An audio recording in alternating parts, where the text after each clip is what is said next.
When it comes to the integrity of the game, Major League Baseball has certainly taken some lumps over the years. Nationally, MLB is trying to clean up the game, but right here in Massachusetts, a local lab is doing its part to make sure the bats behind the big hits are legit.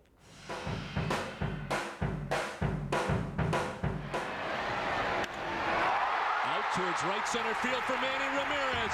Deep, far, number 500 for Manny Ramirez. Before the balls and bats in the hands of your favorite Red Sox do this, they have to go through this. Far from the friendly confines of Fenway Park, students and professors at UMass Lowell are making sure Major League bats and balls are hitting the mark. I don't think people really do realize the science that's behind it. But science is applied to America's pastime every day at the Baseball Research Center.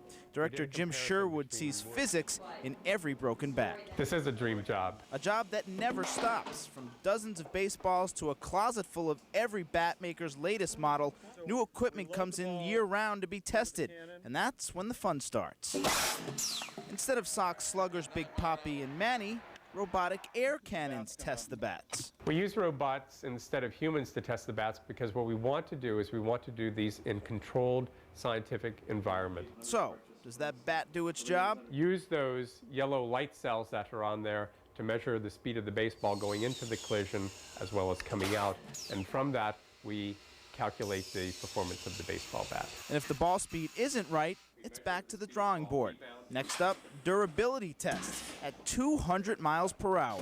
The idea here is that we want to replicate the relative speed between the bat and the ball that can occur on the field.